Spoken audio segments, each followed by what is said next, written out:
ሳሰራ እንዳትበላ አይኔ የሚቆጣጠረኝ የለም ካልክ አላህ ይቆጣጠራል ቀድም የተባለውን ገንዘብ አንተም ዝም ብለህ እንዳትበላ ባልሰራ ወላ ፔሮል ላይ እንዳትፈርም ስራህን በደንብ እንደውም ጨምረ ነው መስራት ያለብህ በእኔ የተነሳ አንድ ሽማግሌ አንድ አሮጊትን ያለውበት መስሪያ ቤት መድከም የለበትም ነው ማለት ያለብህ የትኛውም ሰው ይሁን እያንዳንዱ ጎረቤቶቻችን ሰፈሮቻችን ያሉ ወንድሞቼና እህቶቼ አንድ እናት አካባቢ ላይ ስትخدማት ጡት ባታጠባህም አንተ ባይን ግን አሳድጋለች ልጄ ደህና ዋልክልኝ እያለች ነበር እቺን ሰትዮ ነው የምትخدመው ቁጭ ብለን ወንበር ላይ ምንሽከረከር ከሆነ ምን አይነት ዲግሪ ነው ያስከው ምን አይነት ማስተር ነው ያስከው ነብዩ አለይሂ ሰላቱ ወሰለም የተኙበት እኮ ጊዜ የለም ቁም ኢላ ኢላ ቀሊላን የተባሉት ለሊቱን ቁም ትንሽተኛ ነው የተባሉት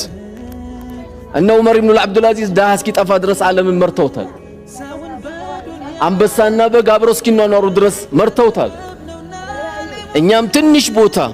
ዛሬ ትንሽ የሚባል የለም ከቀበሌ ጀምሮ ያለ ሰው ዝም ብለ ደሞዝ አትብላ አይጣፍጥም ምግቡ አንተ ያልጣፈጠ ድንገት ባለቤት ጋር የምትጣላው ጨው ለምን አልጨመ